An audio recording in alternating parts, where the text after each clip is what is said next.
Hi, welcome to... Sorry. That's my fault. I interrupted you and carried on. I've seen so many videos where people do that, but I never thought it would affect me. Right, okay. Hi, welcome to the Wessex Ways podcast, episode 3. I'm Hedley Thorne. I'm an aerial landscape photographer. And I am Paul Whitewick, and I make videos and put them on YouTube.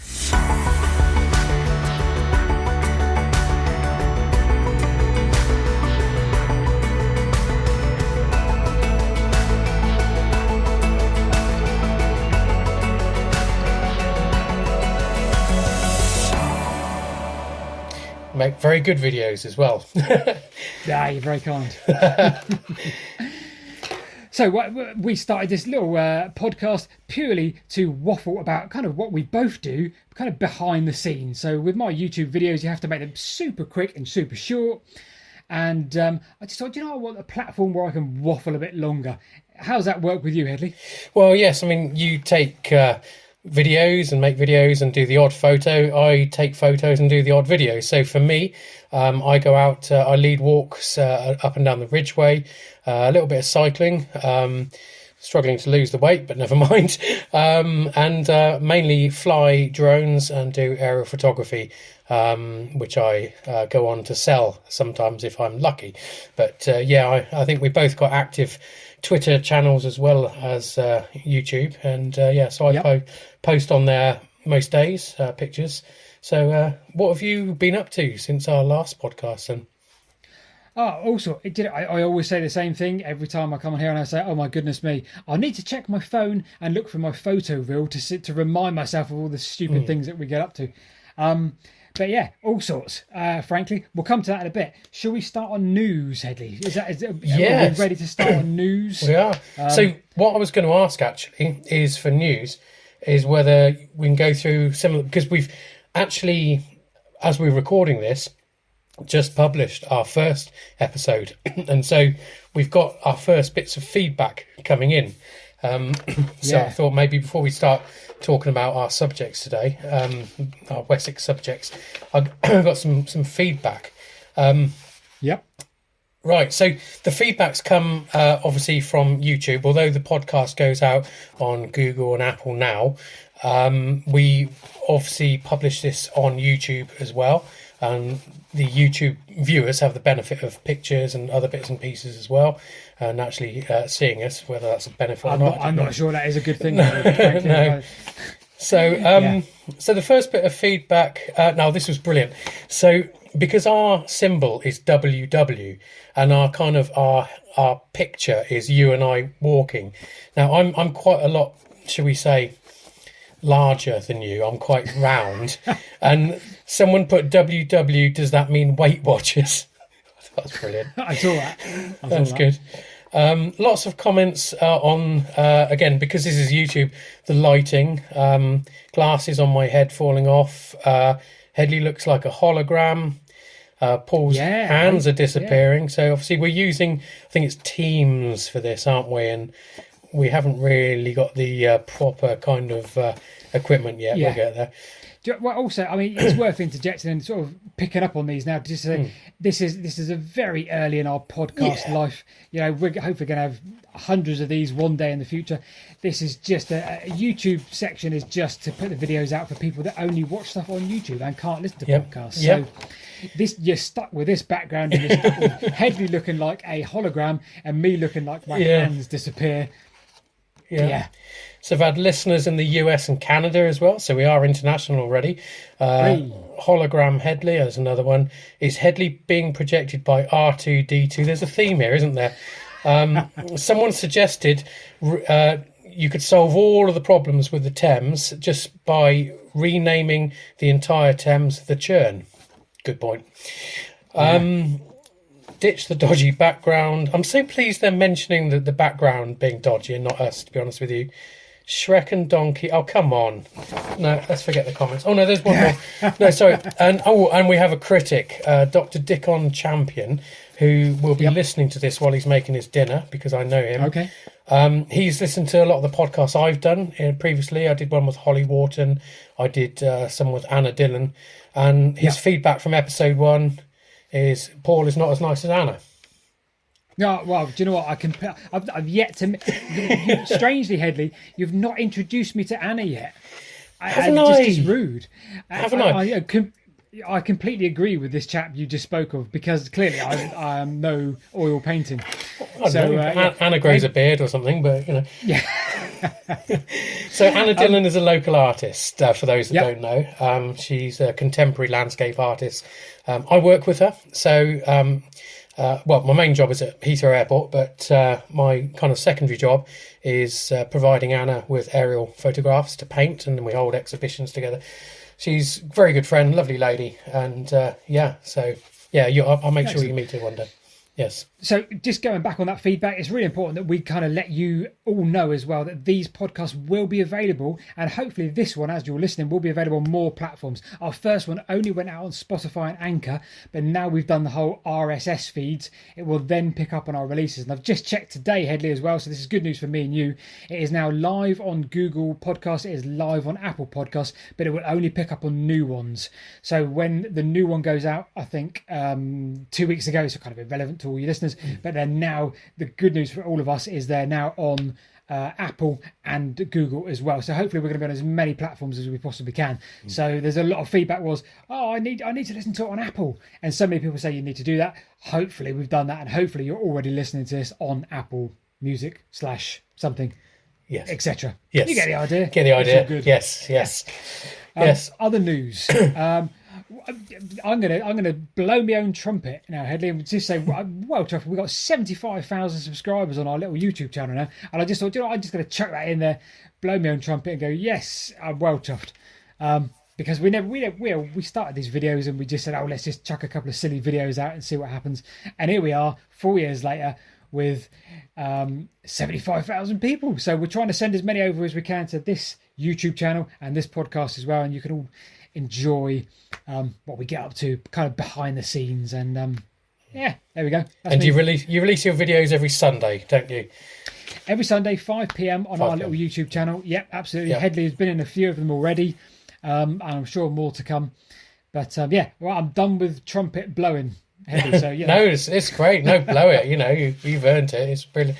It's great. And again, I've said it before, but I've now seen behind the scenes of one of these videos being made, and the amount of work that goes into them and everything. I haven't seen the research half of it. That must be enormous. But yeah, it's great fun being out there and getting muddy and flying the drone and everything. It's brilliant fun. So yeah, it's funny. Did a bit of that today, actually.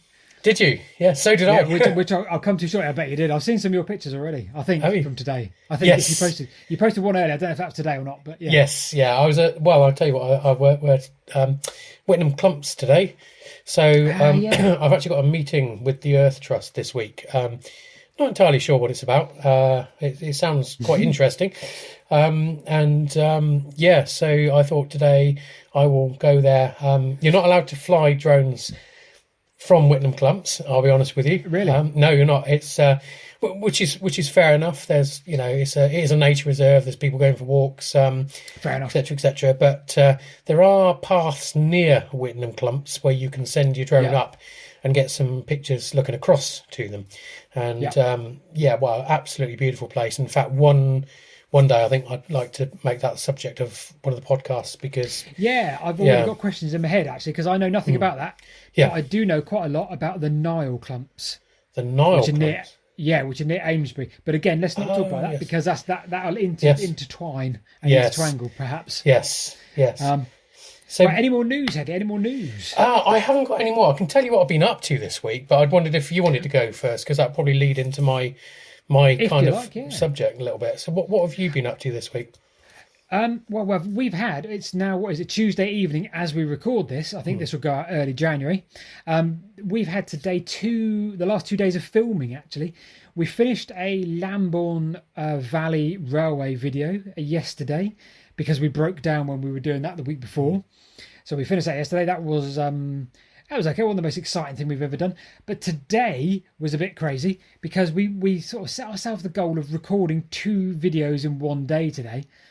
Largely because, and if I can, I don't know if this will work on this computer, but I'm going to show you the wonderful rail map online, which everybody should use, is there. And I'm screenshotting this now so everyone can see it. That there is the Calm branch line, built in 1863, or opened in 1863, and it goes from the Chippenham main line, which is still open today, 4 or 5 miles down into Calm. But so we thought, well, you know what, let's walk a lot of that. Whilst we were there, if I flip to Rail Map Online, the canal map, there's also a wonderful little branch of the Wilton Berks Canal. So today, what we did, and I'm back on the Roman amphitheatre now, Hedley, so smile and look like you're enjoying yourself.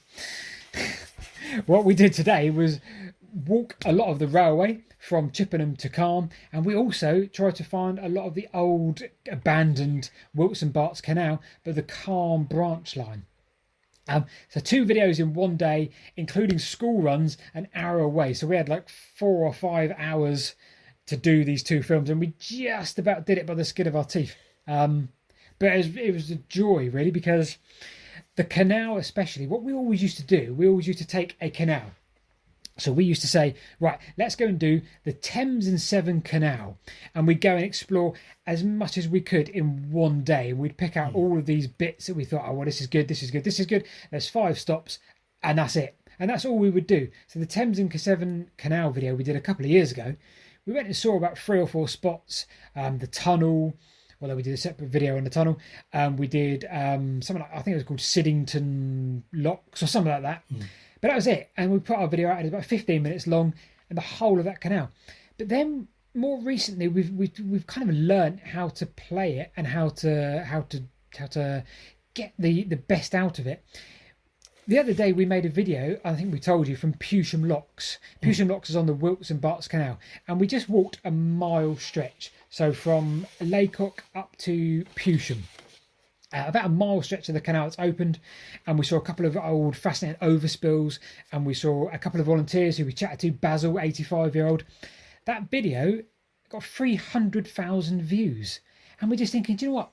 This is what we've been doing wrong all the time. Not wrong, but this is the way we've done it. We've done a whole of a canal in one day, and you can't do that because you can't visit all these wonderful places. So we just thought, right, the Wilton Berks, 52 miles long, and we've now filmed 3 videos from the Wilton Berks, and we've only covered like 4 miles of it because there's so much. So actually we're enjoying making the videos that we're doing now by just covering little bits. I did a couple of weeks ago on my own, I did the Ardington Lock section. Oh my goodness, I've never seen anything as beautiful and abandoned as Ardington Locks. That's just up the road from here. It is, yeah. Yes. I texted you that. I gave you the worst last minute. What you're doing today? What are you doing today? Yeah. As I was just getting in the car, thinking, oh, I could do with a buddy because Rebecca's not about to. I'll text Hedley. This is like 10 minutes before I get in the car. I go, Hedley, what are you doing, mate? What are you doing? You were working. Yeah. How selfish is that, Hedley? Sorry How about selfish that. Is that? But anyway, I went for this 7-mile walk. Filmed Ardington and the abandoned locks from Grove, is it? Yep. All the way up under the railway, crossed the railway because you have to cross the actual railway on a proper crossing. That was mad. Trains travel 125 miles an hour here. And it was amazing. And I just thought, why have we never done this before? Where we just pick a small section and show people what's on. So anyway, that is exactly what we've been doing today. We just did the Calm branch, it's only 4 miles long of this 52-mile canal.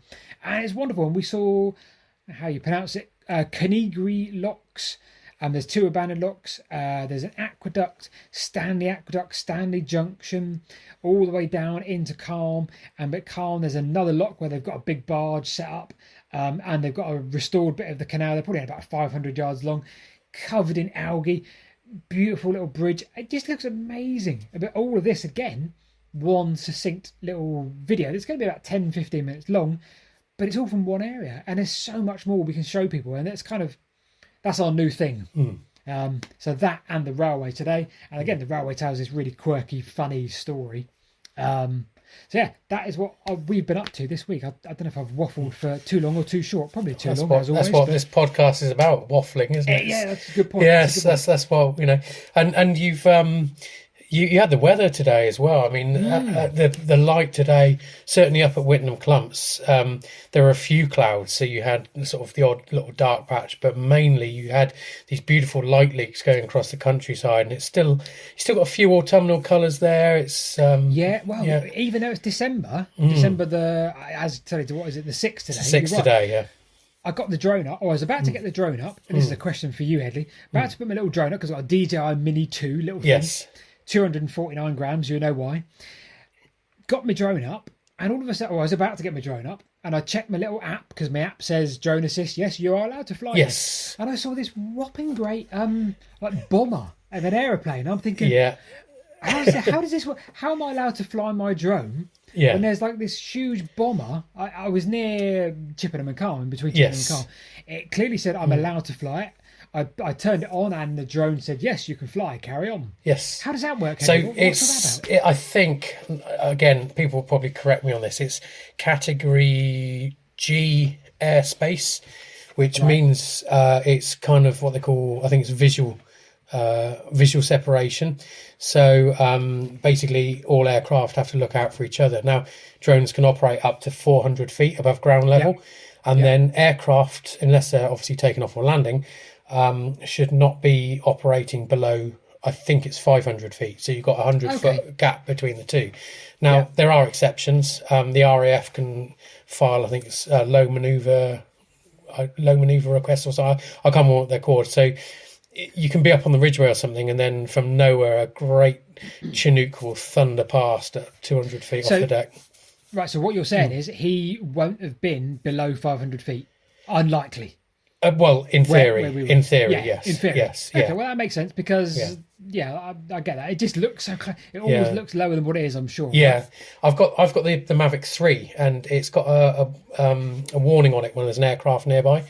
And again, today with Wittingham clumps, you're right on the edge of RAF Benson no-fly zone, so you've got to be very careful, and you must not obviously stray over the line there. And there's a lot of helicopter activity around RAF Benson today, and it got to the point where I kind of called it a day early because you could see and hear helicopters, and I don't really want to be on the front page of the newspaper for bringing one of those things down. It's not a great career move within Heathrow for me, to be honest with you. No, fair enough. So this week, do you know what? Well, the last 2 weeks since we last recorded, I've done lots of different things. I mean, I went up to Unhill Woods, which is just off the Ridgeway, Streety Warren. And beautiful cold morning with fog and mist, and it's the sort of morning where from a photography point of view it looks terrible. It's absolutely terrible until you get into a wood, and then in the wood you've got thick mist or fog. I'm not quite sure which it was. I think it's right, it was fog because it lifted, and so the photos you can get within the woods absolutely brilliant. Yeah. And I made a short video for my own YouTube channel, just basically flying through the woods with a lovely bit of music that I found. So I did that. Again, Anna Dillon, I went with her to film a small stream, a brook at Aston Tyrrell. It's a really nice area, very flat, but you're just surrounded by the Berkshire Downs there.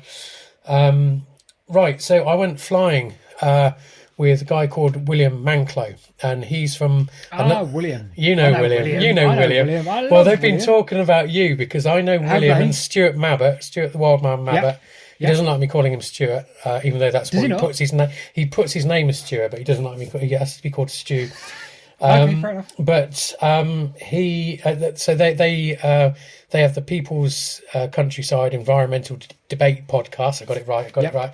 And so I went flying with William up to the east of Oxford over at Shotover. We were filming. It's an old army estate that's now it was demolished and taken over by nature. So it's kind of the opposite to a lot of what's happening in Oxfordshire. So instead of building houses on fields, this is a field where houses used to be. So we went up there, and that was a lovely, lovely time we had there. So when you say you went flying, drones. Are we talking drones? Drones, yeah. I get envisaged you, William, either flapping your arms a lot, or in like a little Cessna or something. You know? Yes. Yeah, well, I'm meant to go flying properly with my friend Russ Pinder. He's not very well at the moment. When he's better, now he's flying up in an aircraft, not with a toy helicopter. I went with my family up to Wayland Smithy. So Wayland Smithy doesn't quite make my main story today. It's near Uffington, but it's absolutely gorgeous. So it's for those that don't know, it's again just off the Ridgeway. It's a Neolithic long barrow.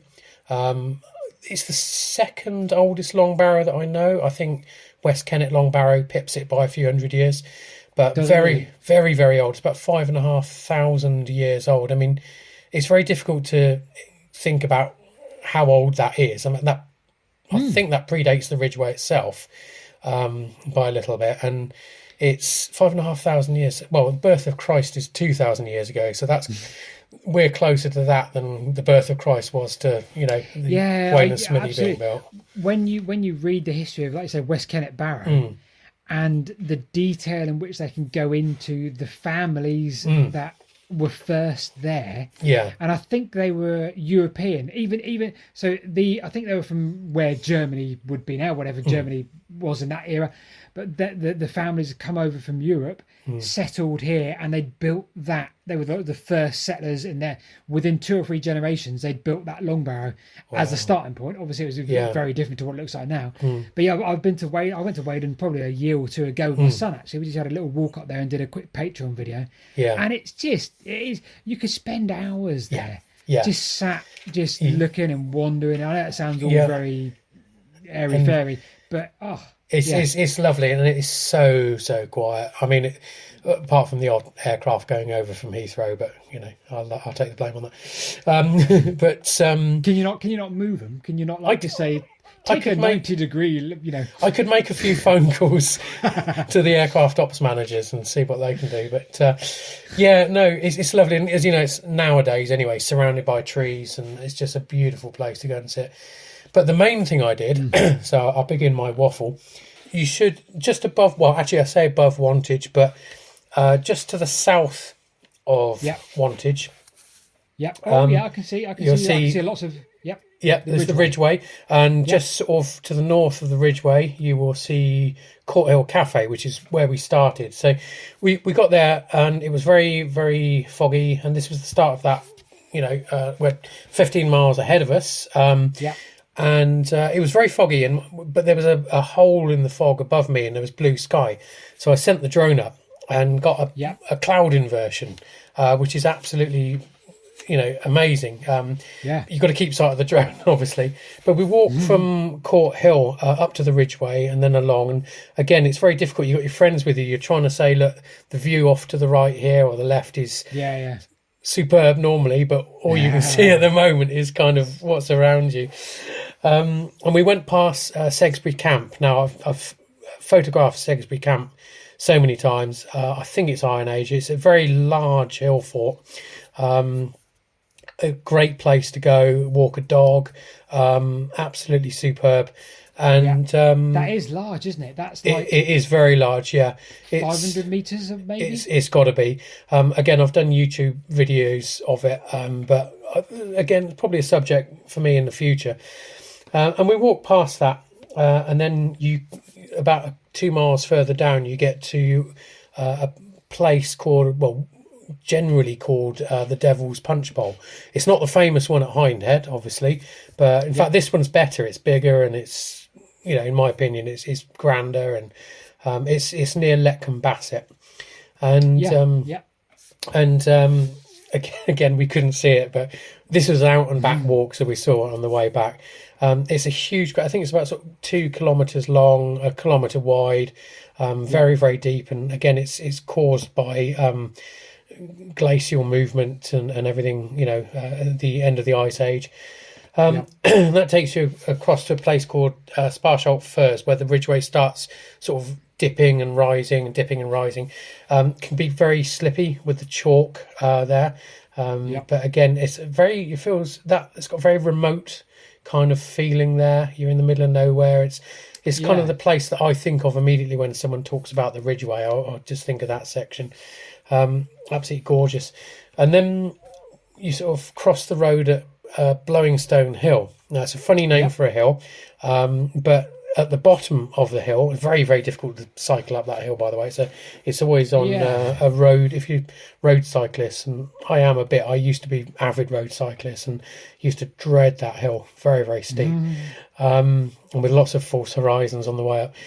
But at the bottom of it, there's a house with a very, very big sarsen stone, and that stone is covered in holes, and with the hole in the top, you might want to get some hand gel before you try this, but you blow into it and it makes kind of a trombone noise that echoes across the valley.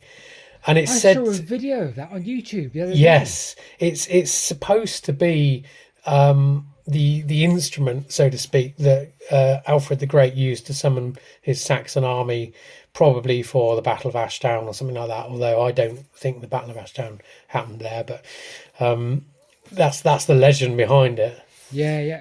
I mean, something like that naturally draws stories and legends, doesn't it? Yeah. But that's fact. It's really interesting you should say that, because literally about 2 or 3 days ago, someone showed me a video of that, and I can't even remember why. But I thought, this is amazing. How cool is that? Yeah, I can see how it draws in. It's worth visiting, but again, it's whether or not you actually want to use it is. Especially after the pandemic we've been through, it's so the old Blowing Stone. The viewers can now see this on an OS map. Blowing Stone. Blowing Stone Hill, yeah. Blowing Stone Hill, of course. Yeah, it's a really, really lovely area, and very dramatic as well. So you've got well, in fact, from there you've got another dramatic valley further on that most people don't know about, called Ramshill Combe. And at the top, so the Ridgeway carries on along the top, and it goes over the top of Ramshill Combe, which you can't see from the Ridgeway. The only taste anyone would have ever got of it nowadays, really, is from the road. If you're driving to Whitehorse Hill at Uffington, which a lot of people do, which is where we're walking to, there's a bit where it dips down, curves around, and goes back up the other side. Yeah. And you briefly see up this big, dry, very dramatic dry valley, and that is Ramshill Combe. There used to be an Iron Age hill fort at the top, which is mainly ploughed in now. It is actually open access, that area. It's a bit dodgy because in the wet grass and it's steep, so you could have an accident. But it's absolutely gorgeous, and I know Anna did a picture of it for our Wessex Airscapes exhibition last year. It was really, really nice. And then you get onto the main event itself. So you get to Uffington Castle, Uffington White Horse Hill. Now, the hill itself, it's on the scarp of the North Wessex Downs. And so to the north, you have a dramatic drop. I mean, the elevation change is probably, apart from maybe Butser Hill, the biggest in the south of England. It's not, I mean, the hill itself is 856 feet high, so it's not a big hill by any means above sea level. You've got the nearby hills in Wiltshire like Liddington, Clump, and that are actually higher, but nothing quite has the drama of Uffington White Horse Hill, does it? It's so it was carved out using sort of, again, as I say, it's what's the word? Solifluction. I love using that word. So it's a highly solifluctated landscape. And on top of the hill, you've got the actual hill fort itself, and then on the side, you've got the White Horse, and the hill fort is called Uffington Castle. And so we did sort of a circuit of that, and it's a large Iron Age hill fort, but the one thing you notice about it, particularly from above, is just how perfect it is. It's very well preserved. There's been very little agriculture and farming at the top of the hill there. It's too bleak and not flat and anything. So you've got this very, very well preserved Iron Age hill fort. I think it's owned by English Heritage, but it's managed by the National Trust. And it's kind of surrounded by an inner rampart and a ditch. Even on the OS maps, you can see it's got at least two sort of rings. So it's got a rampart, a ditch, and then it's got kind of an outer rampart. And I think the inner one was originally lined with sarsen stones. I'm not entirely sure where they all are. There's two you can see still there, I think. And they said there were evidence of structures, obviously, within the fort. So this would have been sort of round houses or huts, and they found pottery and coins and everything nearby.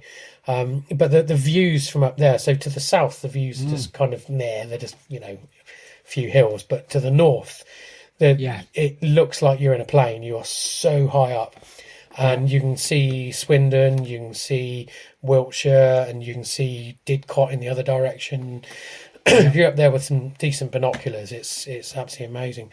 And so the hill itself, I mean, further down you have the White Horse. So Uffington White Horse is kind of what I call the original White Horse. Everything else is a bit of a carbon copy. So this one, instead of being 200, 300, 400 years old, this is between 3,000, 3,500 years old.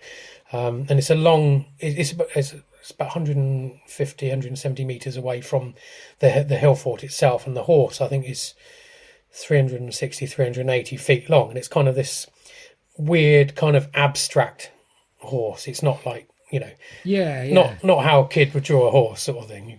So that could almost predate would predate the Iron Age hill fort. Yes. Not necessarily. I mean, obviously, I'm assuming that maybe that there had been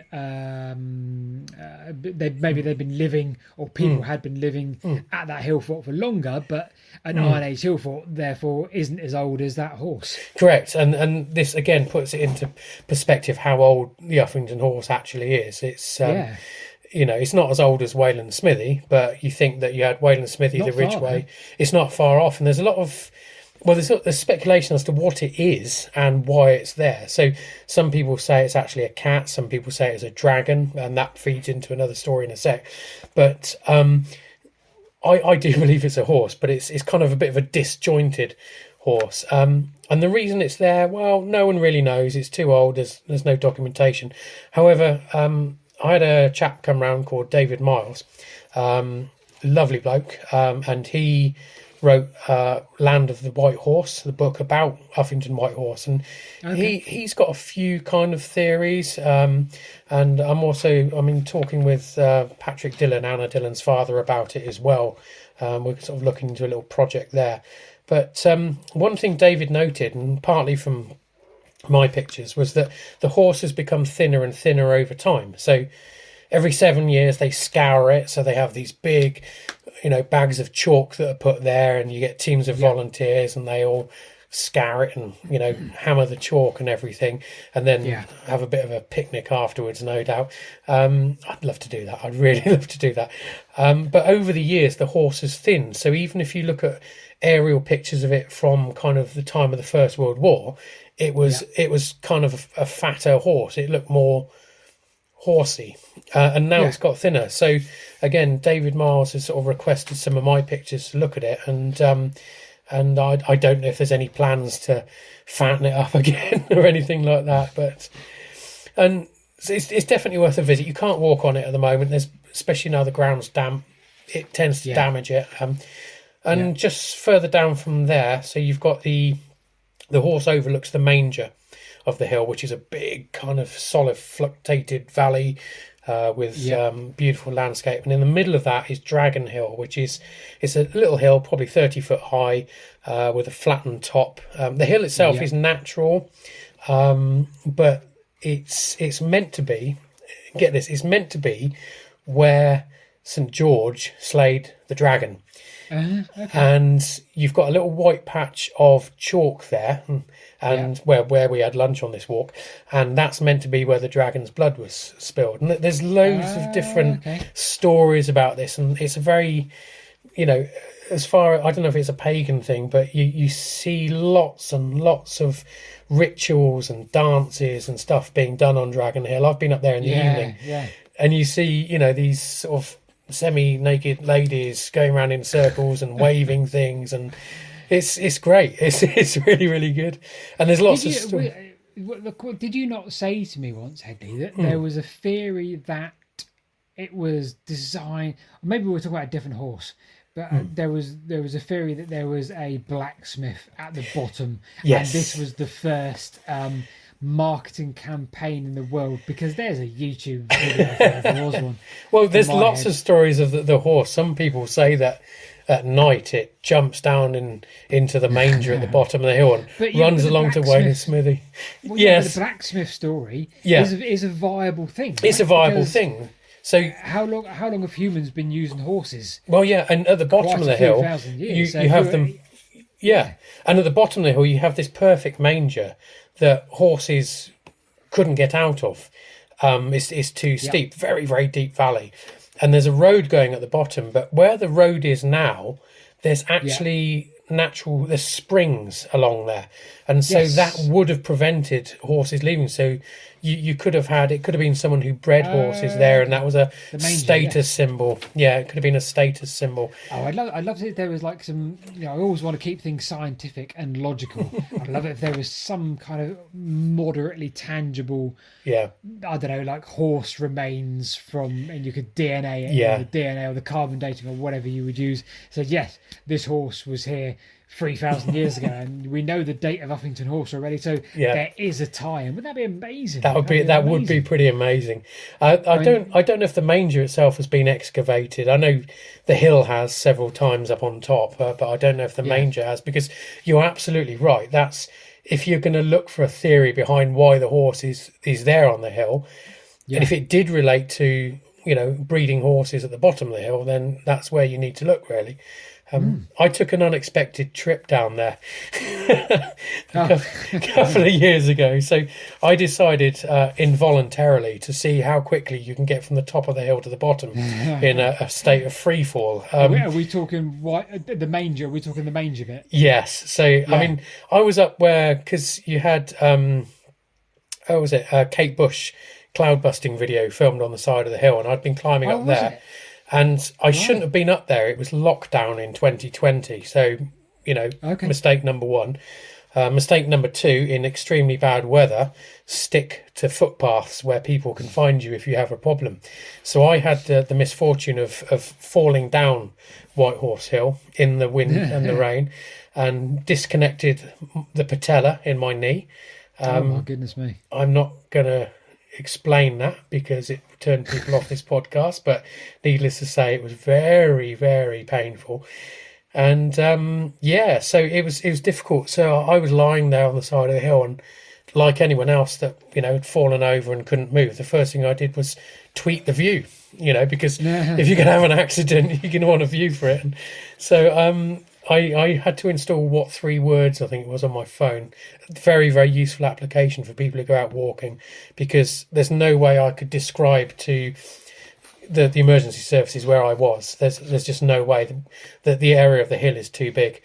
So I used What 3 Words, but it was too windy for them to get the helicopter out and everything. And as it happened, I was lying there, and there was a man walking up the other way, the other side of a fence, and I started shouting across to him, and I managed to shout my phone number to him, and he then called me. Luckily I landed on the side where my phone was in the other pocket, and he was a member of the parish council down from Woolstone Village at the bottom, and so he was talking with his chums on there, and next thing I know, I've got about 8 or 9 people marching up this steep hill with blankets and tea and God knows what. And, you get cold so quickly on the ground. It comes up through the ground. I was being paralysed by cold, and these people were all sitting on the blanket around me. And, and they saved my life. And in the end, one of them, who was an ex-army medic, right person at the right time, had a proper, one of the old ones, not one of the new ones, a proper Land Rover Defender. And this thing coming up White Horse Hill, it looks like 45 degrees, and, battling the mud. And even though I was lying there in pain, I just had this sort of smile on my face, knowing I was about to have a death-defying trip down. But that was my little experience there. And, I didn't know how to thank them. So I've been taking pictures for them of the hill. And I think also I was rescued by, what's his name? Andrew Foley, I think his name is, the NT Ranger there as well. Lovely bloke. I gave them some prints of the hill, and some of them came to the exhibition on the opening night, and so it was great to see them there. But yeah, that's Uffington White Horse Hill, really. I mean, the horse itself is the album cover of Ecstasy, I think it was in the 90s. It's the only other bit of trivia I can think of. But yeah, I love all the trivia. but it's a beautiful place. It's worth visiting. You've got a main car park, and you've got a disabled car park, which is higher up, that lets people see the views. For cycling, it's ideal location to cycle, as long as you like climbing. Just a beautiful place. And our walk, then we went back, sun came out, and went all the way back to Court Hill Cafe and sort of a cake and a coffee, and we were done. So we'll talk about Wayland Smithy another time, because if you'd have gone obviously another mile or two, that's where you'd have got to. And that's like I say, I went there, I don't know, but maybe a couple of years ago with my son, and just a bit further along, but certainly probably you know that and further would be another walk, because I think there's quite a few more. You've got Odston, you've also got near Wayland Smithy, you've got Odston Coombs. Now that's kind of it's part of Uffington White Horse Hill. I think it's at the Giant Steps or something like that. It's kind of it's wavy like that. Now Odston Coombs is a smaller version of that, but it's absolutely perfect. It's a wavy hillside with kind of lines. I can't describe it, but it's a little bit off the beaten path, but really worth visiting. Really worth visiting. That's above Ashbury, I think. Good pub in Ashbury as well. Okay, righto, brilliant.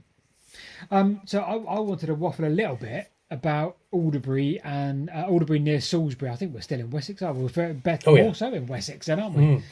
I wanted to waffle about a video that has just been released on the channel, but obviously, as you're going to be listening to this in January, it's going to be about 2 or 3 weeks ago. But it's fresh in mind, and there's been a lot of this is what always happens to me, is I put a video out and then I get a million people say, oh, actually, have you seen this? Have you seen this? Have you seen this? Which would have been really useful when I was editing and researching the video, but you can never always find out.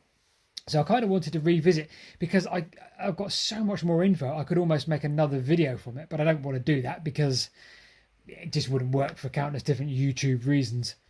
But so Alderbury Tunnel.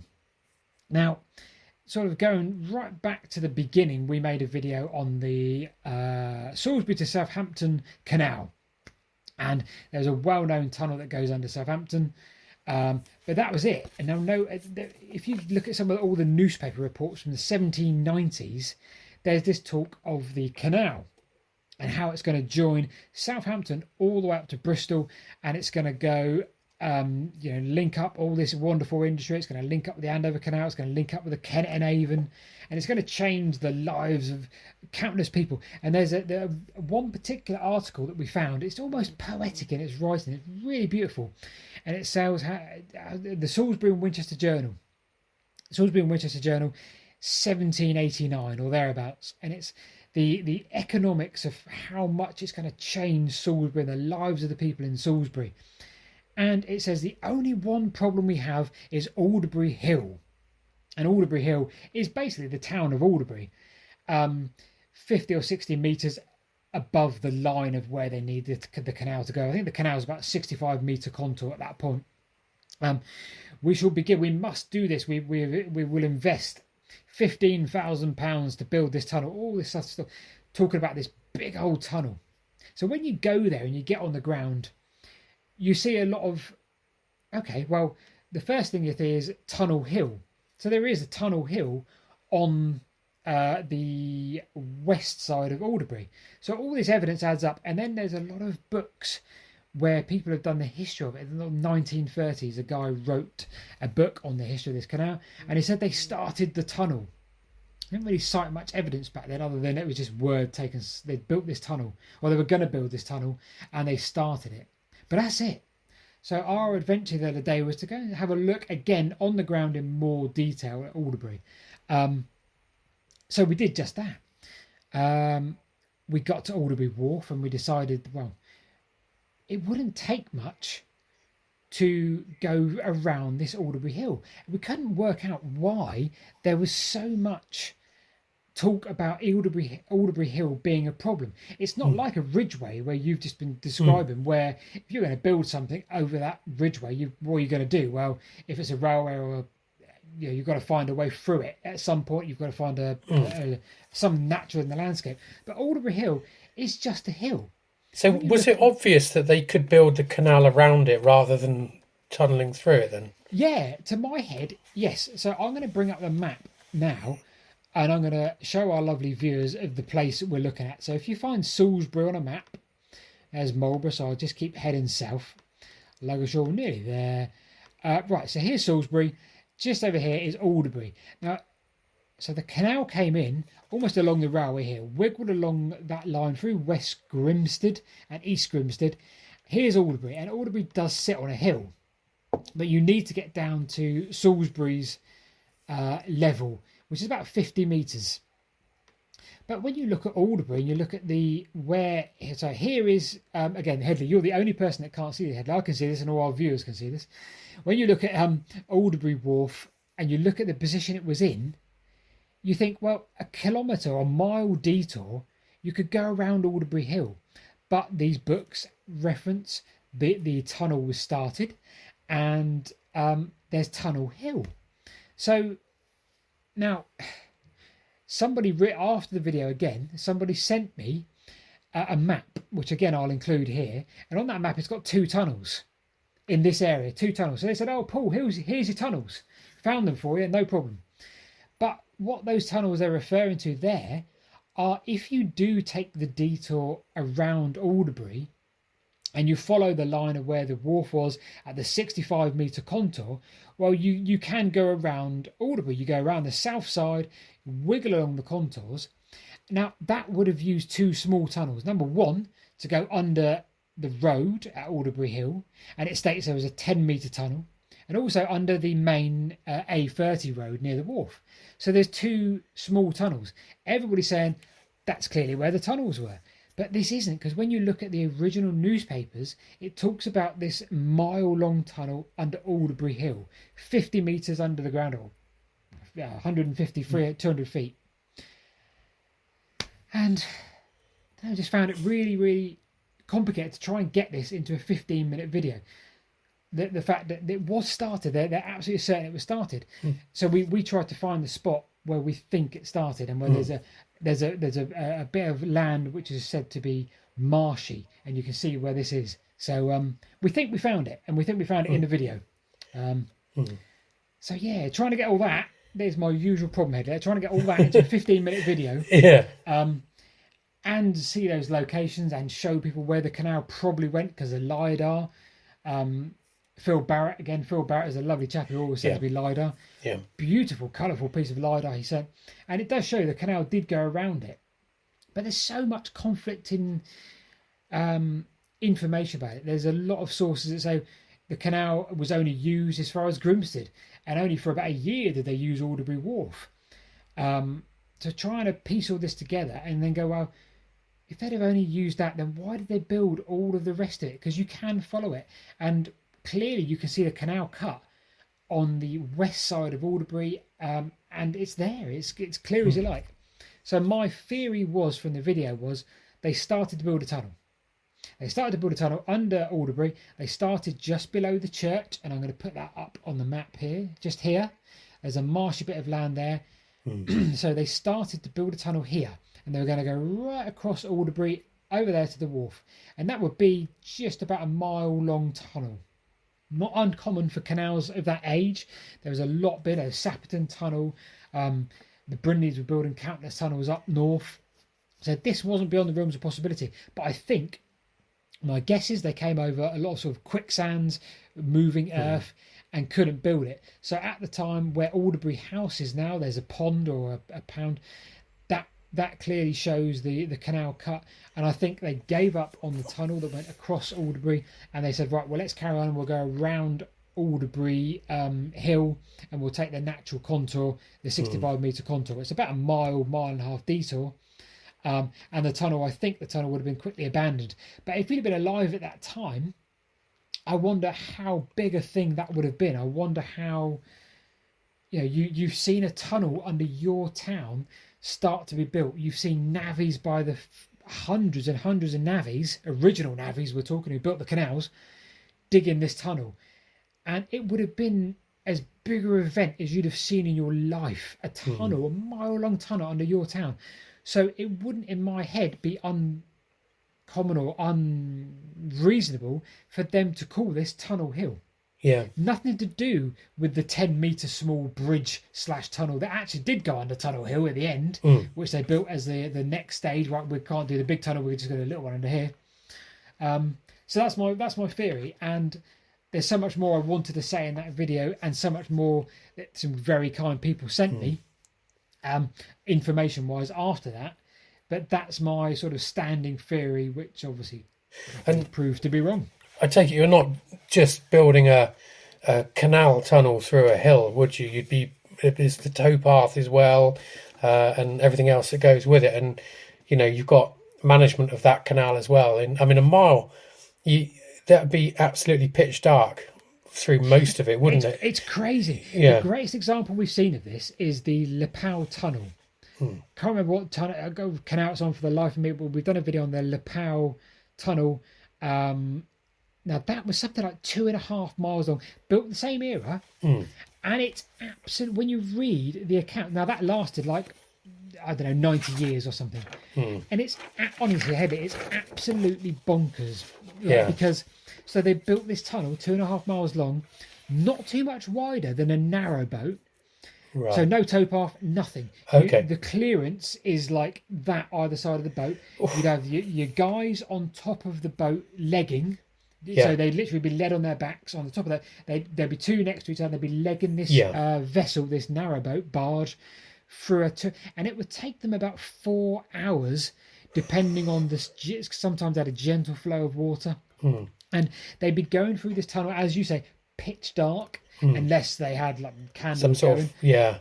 But whether they did or not, it wouldn't necessarily be too much ventilation. Because they would build construction shafts, but how many they left open, not sure. I think when you go on 10-20 years in time, they did leave a lot more of these open. Sapperton Tunnel is a great example.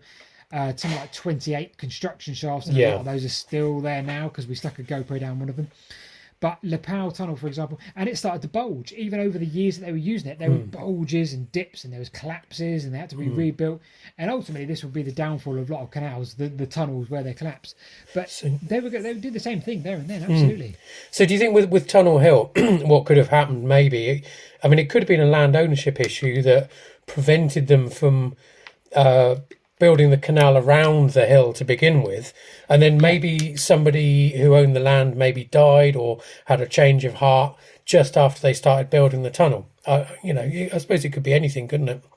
It certainly could be, because clearly there are sections built around the tunnel. There's sections built on the wrong side, or the good side, the Salisbury side. There's sections of this canal built.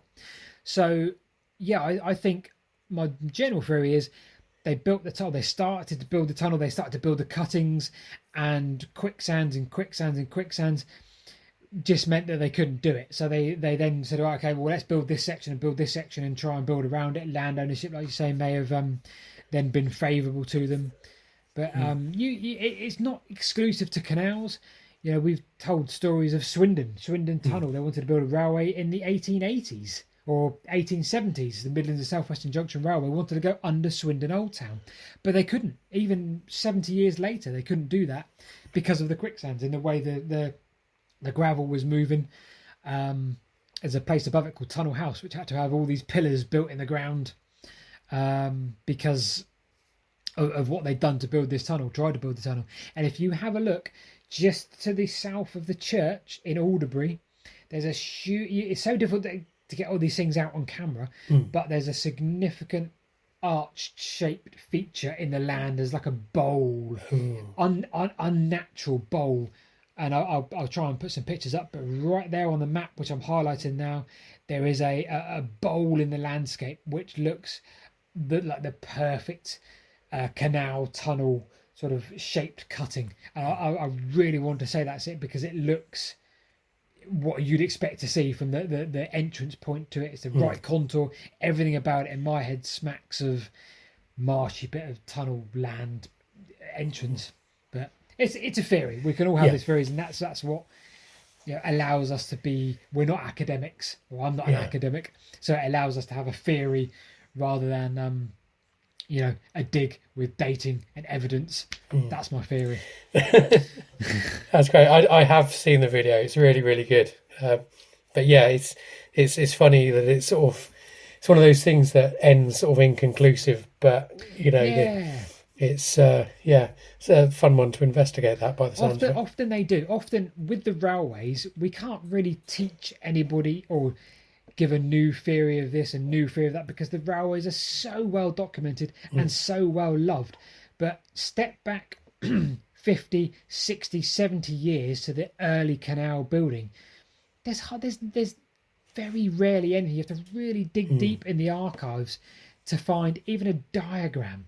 Today, where I talked about the Calne branch of the Wilts and Berks Canal, well, that branch was built before the canal opened. 10 years before the canal opened, that branch was open and in use. And there's one tiny diagram of them building the tunnel at Canigre between Calne and Chippenham. And this diagram is just like me or you doing a sketch on the back of a bit of paper, and they'd written a few notes, and the notes said, this is a cut and cover tunnel. We're literally going to cut through the land here. Oh, look, it looks like we found some rock and soil, so it's really good. They broke up the rock and they used that for a bit of the towpath further down. And that's it. There's no sort of really formal evidence to say what went on, why we did this lock here, why we changed this. There's nothing. So you can come up with all these different kind of... You can look at the landscape, and you can do a bit of the... who's the guy from Time Team? Stuart Ainsworth, who does the landscape, and you can just sort of take a step back and look at the landscape. And you're a surveyor. You're a surveyor in 1790. You're one of the canal builders in 1790. Have a look at the landscape and see what it looks like. What would you do? And that's what I love trying to be able to try and do. And you can do that with the canals, because there's not a lot of, the Alderbury Hill is a great example. There's no evidence. There's nothing written down to say what happened. No. And I find that completely bonkers, but also really good. I thought maybe the engineers at the time would sort of have a sense of pride in documenting what they were doing, and, almost not a boasting point, but, being able to sort of showcase what they're doing through documenting it, but maybe... I think maybe they did that if it worked. Yeah. If it worked, that's it. Yeah, maybe because it didn't happen, or potentially didn't happen in the end, then, there was kind of, that's what you mean. Well, fascinating. Well, that's my waffle of our Alderbury Tunnel. And I don't think we're going to get any further than that. I'd love to know if somebody has any more info on it, but that's my, as far as I've got with it. I'll probably stop there, I think. Well, maybe if anyone knows anyone from Alderbury, maybe they've got more information. That'd be good. Local archives are always a good place to go, where they're available. So, talking of mysteries then, so we were asking, weren't we, about whether any of our listeners stroke viewers, depending on how they, consume the content, had any mysteries. And we had one or two, didn't we? But there was one, if you got the details, there was one that stood out, someone asking about looking into a road near Exeter and aqueducts and stuff like that. Well, Roman Road, I think. And I'd love to tell you what number Roman Road this was, and I will do that in post. But there is a Roman Road, and what we're looking at now, Hedley, is a website called saxonhistory.co.uk, and it's by a chap called Simon, lovely chap. I email him quite often. He's mapped on using Google Maps as a background. He's mapped loads of Roman roads on this map, and you can look at this website, and we'll direct people there. saxonhistory.co.uk, wonderful website, and he's mapped all of these Roman roads. I don't know what number this is. It'll be 4 something, like 44B or whatever, but it goes from Ilchester, which is just by Yeovil, and it goes all the way down to Axminster and down to the coast. Let's say, I don't know, 20, 30 miles to the east of Exeter, not too far from Honiton and Gittisham. So sort of Seaton, Lyme Regis. Now, the mystery, he said to us, is what route did this take? But in particular, It's at where it bends, and I put this on satellite view. This is where the mystery is. I think it's part. I want to say it's part of the Foss Way, because it does come down this road here. Let's bring that out a bit there. Now that's fairly obvious. It follows this route here, but I think this gentleman's. We'll put the tweet up from this gentleman as well. Yeah. Of where it cuts south, and that's the biggest mystery. So what we can do, I don't know how you feel this should go, Hedley, but why don't we put this to our viewers? Is that a thing, do you think, or do you think we should try and solve the mystery ourselves? Well, I don't know. I certainly think that we'd be able to get help from viewers and listeners, not forgetting those who can't see this.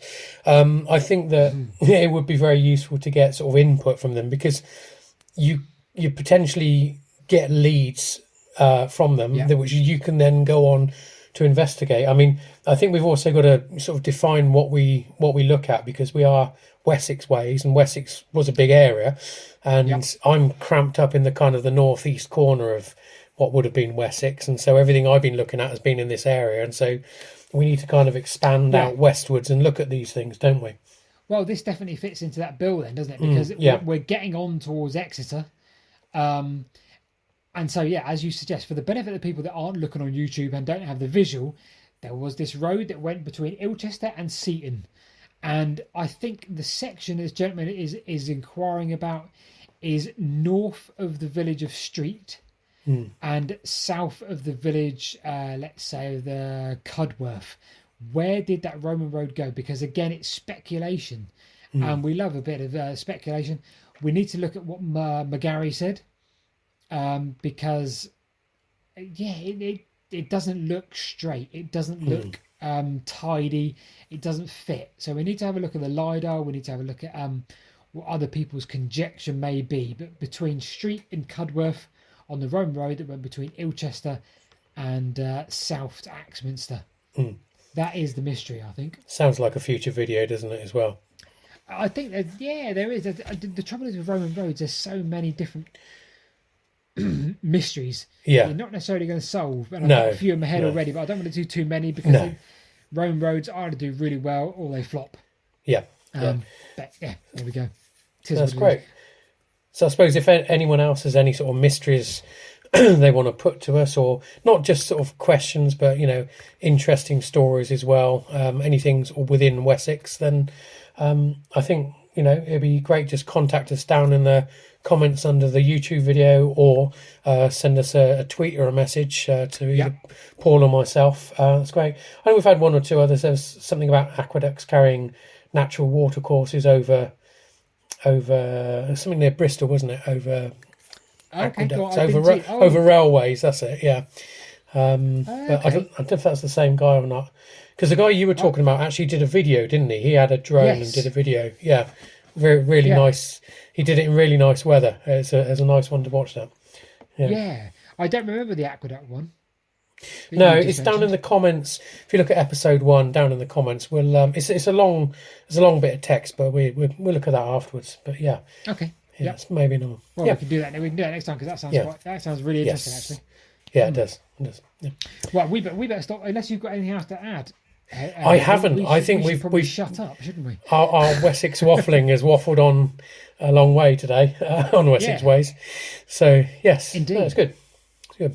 So I think, as Hedley alluded to, you can follow us on social media. We'll put all the links in the description to the video, the description to the podcast as well. But follow us on social media. Just Google Hedley Thorne and Paul Whitewick, and I'm sure you'll find us. So get involved and get interacting with us. We've also got the social media for Wessex Ways, haven't we? We have. I'm been a bit slack with that. I don't know about you. We've got different things. We've got our Wessex Ways page on Facebook, which I have to start populating, maybe with a few pictures from each podcast. We've got Wessex Ways. I don't know if we've got Instagram. I can't remember. We've definitely got, obviously, the YouTube, the website, Facebook page. I can't remember. It's all written down somewhere. Yeah, it's all there. It's all there. We really appreciate your listenership and your viewership. So do all the good things and share with us, and tell you if you like me and Hedley waffling about what we've been up to, then obviously do share with your friends, because that would do us some It would help significant us. favour. It would help Yeah. us. Yes. Yes, Okay. but let's call it a day. We'll say Let's goodbye call it to our. Okay. Yeah, thanks very much. Thank you very much for See you listening. next time. See you next time. Bye bye.